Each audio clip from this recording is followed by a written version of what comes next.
നമസ്കാരം. പശ്ചിമ ബംഗാളിലെ ബഹ്റാംപൂരിൽ നിന്ന് തൃണമൂൽ കോൺഗ്രസ് ടിക്കറ്റിൽ ലോക്സഭാ എംപിയായി തെരഞ്ഞെടുക്കപ്പെട്ട് ഒരാഴ്ചക്കിടെയാണ് ക്രിക്കറ്റ് താരവും രാഷ്ട്രീയക്കാരനുമായ യൂസഫ് പഠാൻ പൗരസമിതിയിൽ അതിക്രമിച്ച് കയറിയെന്ന് ആരോപിച്ച് BJP ഭരിക്കുന്ന വഡോദര മുനിസിപ്പൽ കോർപ്പറേഷന്റെ നോട്ടീസ് ലഭിച്ചിരുന്നത്. വഡോദരയിലെ സർക്കാർ ഉടമസ്ഥതയിലുള്ള ഭൂമി യൂസഫ് പഠാൻ അനധികൃതമായി കൈവശപ്പെടുത്തിയെന്ന് മുൻ BJP കോർപ്പറേറ്റർ വിജയ് പവാർ പരാതിപ്പെടുകയായിരുന്നു. സ്ഥലം നഗരസഭ ഏറ്റെടുക്കണമെന്ന് ആവശ്യപ്പെട്ട് സ്ഥിരം സമിതി അധ്യക്ഷന് രേഖാമൂലം വിഷയവും ഉന്നയിച്ചു. TP സ്കീം നമ്പർ 22-ൽ 978 ചതുരശ്ര മീറ്റർ വിസ്തീർണമുള്ള ഭൂമി അനുവദിക്കണമെന്ന് VMCക്ക് നിങ്ങളിൽ നിന്ന് അഭ്യർത്ഥന ലഭിച്ചിരുന്നു.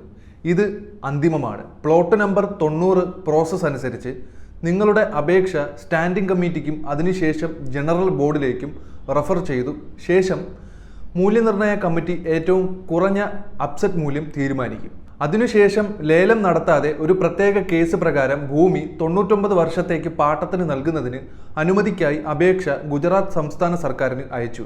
എന്നാൽ 2014 ജൂൺ 9-ന് നഗരവികസന വകുപ്പിൽ നിന്ന് ലഭിച്ച മറുപടി പ്രകാരം പ്രസ്തുത ഭൂമി നിങ്ങൾക്ക് പാട്ടത്തിന് നൽകണമെന്ന അപേക്ഷ നിരസിക്കപ്പെടുകയും ഇത് നിങ്ങളെ ഒരു കത്ത് വഴി അറിയിച്ചിരുന്നു.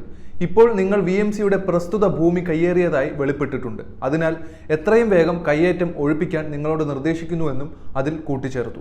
പാർട്ടി പ്ലോട്ടിന് സമീപമുള്ള മുനിസിപ്പൽ കോർപ്പറേഷന്റെ ഉടമസ്ഥതയിലുള്ള പ്ലോട്ടാണ് ഇപ്പോൾ വിഷയം. 90-ാം നമ്പർ പ്ലോട്ടിനോട് ചേർന്നുള്ള പ്ലോട്ട് നമ്പർ 91-ൽ ഒരു ബംഗ്ലാവ് നിർമ്മിക്കാൻ യൂസഫ് പഠാൻ തീരുമാനിക്കുകയും പ്ലോട്ട് നമ്പർ 90 അനുവദിക്കാൻ വഡോദര മുനിസിപ്പൽ കോർപ്പറേഷനോട് അഭ്യർത്ഥിക്കുകയും ചെയ്തിരുന്നു. പ്രത്യേക സെക്യൂരിറ്റി കേസുകളിൽ പൊതുലേലം നടത്താതെ തന്നെ ഒരു ചതുരശ്ര മീറ്ററിന് 57,270 രൂപയ്ക്ക് പാർപ്പിട ആവശ്യങ്ങൾക്കായി യൂസഫ് മഹ്മൂദ് പഠാൻ ഭൂമി അനുവദിക്കാൻ നിർദ്ദേശം ശുപാർശ ചെയ്തു. കൂടാതെ സർക്കാരിൽ നിന്ന് അംഗീകാരം നേടാനും 99-ന് സുരക്ഷ നൽകാനുമുള്ള എല്ലാ അധികാരങ്ങളും നൽകണം.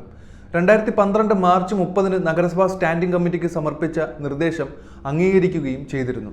തുടർന്ന് പൊതുസഭയുടെ അംഗീകാരത്തിനായി സമർപ്പിച്ചു.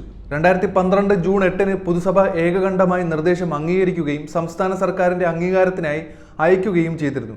എന്നിരുന്നാലും 2014 ജൂൺ 9-ന് നഗരവികസന നഗരഭവന വകുപ്പിലെ ഒരു ഉദ്യോഗസ്ഥൻ ഈ നിർദ്ദേശം നിരസിച്ചു. ക്രിക്കറ്റ് താരം യൂസഫ് മഹ്മൂദ് പഠാൻ പൊതു ലേലമില്ലാതെ പ്രത്യേക കേസായി ഭൂമി അനുവദിക്കണമെന്ന അപേക്ഷ സംസ്ഥാന സർക്കാർ നിരസിച്ചതായി കമ്മീഷണറെ രേഖാമൂലം അറിയിച്ചിട്ടുണ്ടായിരുന്നു. മുൻ കോർപ്പറേറ്റർ വിജയ് പവാറാണ് ഇപ്പോൾ സംസ്ഥാന സർക്കാർ സ്ഥലം വിട്ടു നൽകിയെന്ന് കാട്ടി സ്റ്റാൻഡിംഗ് കമ്മിറ്റി ചെയർമാന് പരാതി നൽകിയിട്ടുള്ളത്. ഭൂമി അനുവദിക്കാനുള്ള അപേക്ഷ നിരസിച്ചിട്ടും പൂന്തോട്ടവും തൊഴുത്തും പണിയുന്നതിനായി പഠാൻ വളപ്പിൽ മതിൽ കെട്ടി. സർക്കാരിന്റെ അനുമതിയില്ലാതെ എങ്ങനെ ഭൂമി കൈവശപ്പെടുത്താനാകുമെന്ന് പവാർ ചോദിച്ചു. യൂസഫ് പഠാൻ ഭൂമി ഉപയോഗിക്കുന്നത് തുടരുന്നുവെന്നാണ് വാദം. ഈ സർക്കാർ ഭൂമി തുറന്ന് VMC ഏറ്റെടുക്കണമെന്നാണ് BJP നേതാവ് ആവശ്യപ്പെട്ടിരിക്കുന്നത്. ഈ കേസിൽ മതിയായ നടപടി സ്വീകരിക്കണമെന്നും അദ്ദേഹം ആവശ്യപ്പെട്ടു. വ്യാഴാഴ്ച പഠാനെതിരെ 2 ആഴ്ചയ്ക്ക് ശേഷം നടപടിയെടുക്കാമെന്ന് standing committee chairperson doctor Sheetal Mistry അറിയിച്ചിരിക്കുകയാണ്. പഠാൻ ജൂൺ 6-ന് നോട്ടീസ് നൽകിയെന്നും കയ്യേറ്റം ഒഴിപ്പിക്കാൻ 2 ആഴ്ച സമയം നൽകിയെന്നും മിസ്ത്രി പറഞ്ഞു.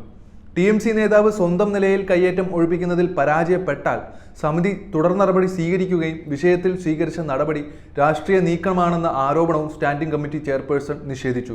രാഷ്ട്രീയ നീക്കത്തെക്കുറിച്ചൊന്നും തനിക്കറിയില്ല, എന്നാൽ ഇത് തങ്ങളുടെ ശ്രദ്ധയിൽപ്പെട്ടതിന് ശേഷം കയ്യേറ്റം നീക്കം ചെയ്യാനുള്ള നടപടിയാണെന്നും മിസ്ത്രി പറഞ്ഞു.